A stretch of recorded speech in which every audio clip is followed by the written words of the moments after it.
Hi guys, I'm back. I haven't had time to make a video in a while. Okay, just in case you guys don't know, I'm gonna tell you guys why I started making YouTube videos. Alright, so just in case you guys are new to my channel, I started my YouTube channel 5 years ago in 2012 when I was 19 years old. And the reason was because I want to educate people about people with disabilities, especially visual impairment, because I'm specifically I am visually impaired. And yeah, so I'm making those videos for educational purposes. This is just not to entertain you guys, and this is not for you guys to judge or make assumptions about me. And and I can care less whether you guys like or dislike my videos. Like, you guys have the right to either like or dislike my videos, but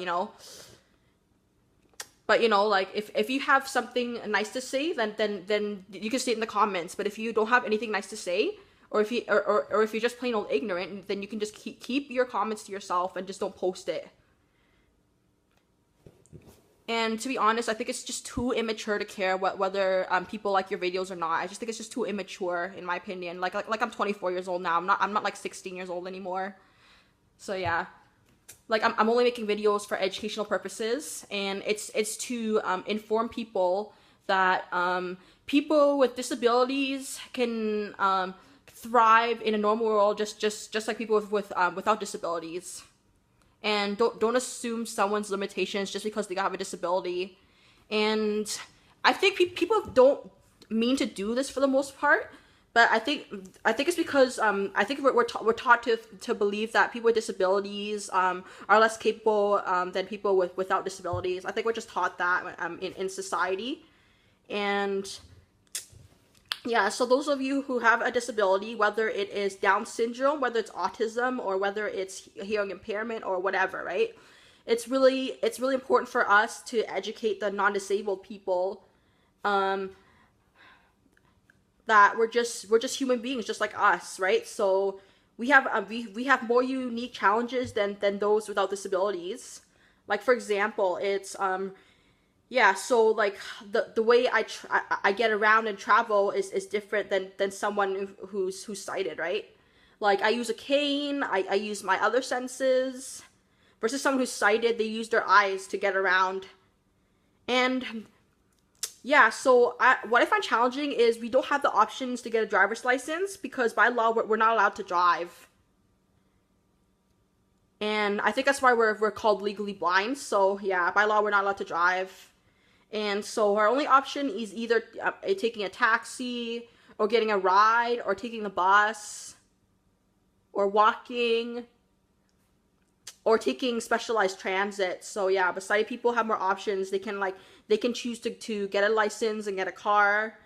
But I would probably say the good thing about not getting a car is I don't pollute as much, and I save so much money. I don't have to worry about car insurance. I don't have to worry about gas.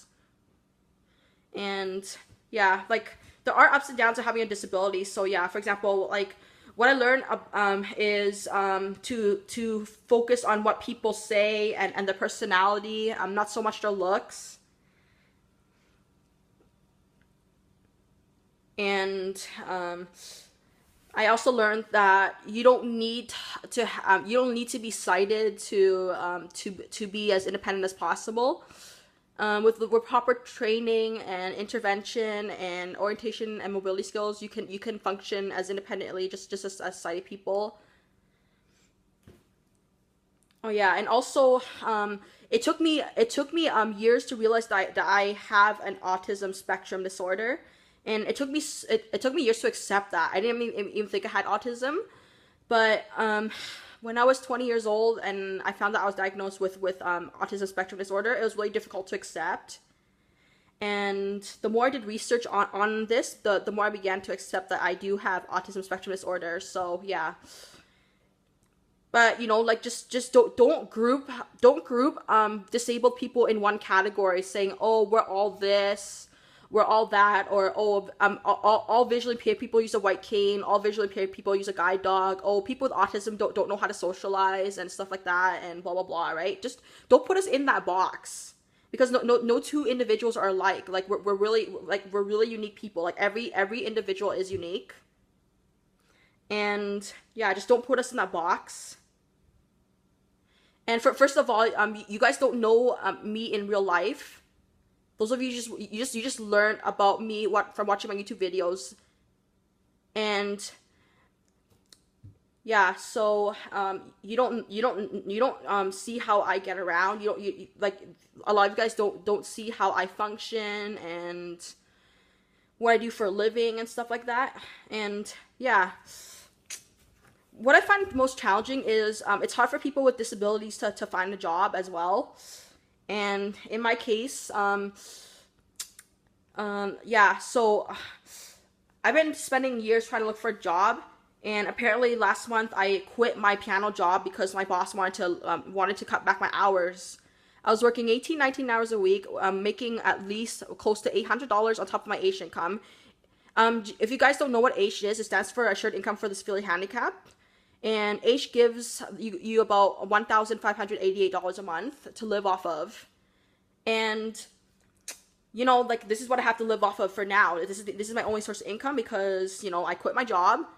And it took me like 6 weeks to find another job. And the job I'll be working at is at a different piano studio called Custom Music Lessons. And it's literally customed, right? So students get to choose what they want to learn. And, you know, as teachers, we get to choose how much to get paid an hour. We get to choose whether to travel to students' houses or teach at our own place. And it's pretty exciting. So no students are available yet, but hopefully when I get more students, I'll let you guys know.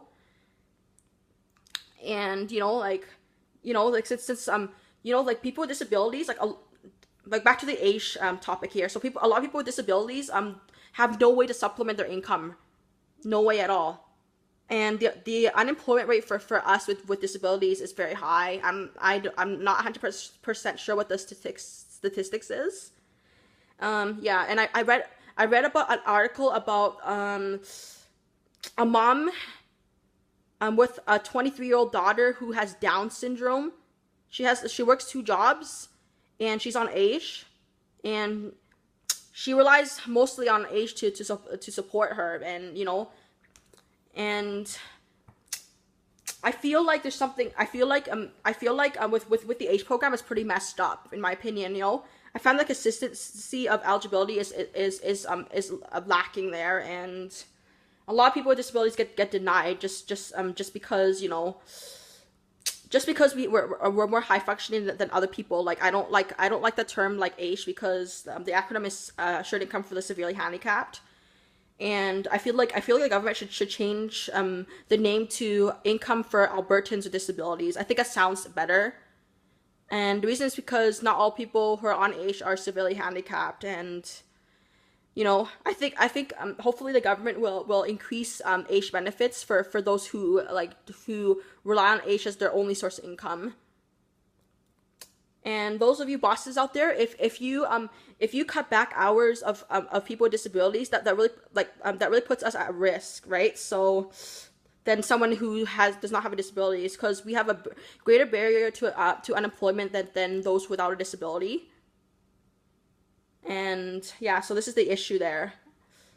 And anyways, well, I hope you guys are more educated, and hopefully you'll learn to realize your ignorance. And if you have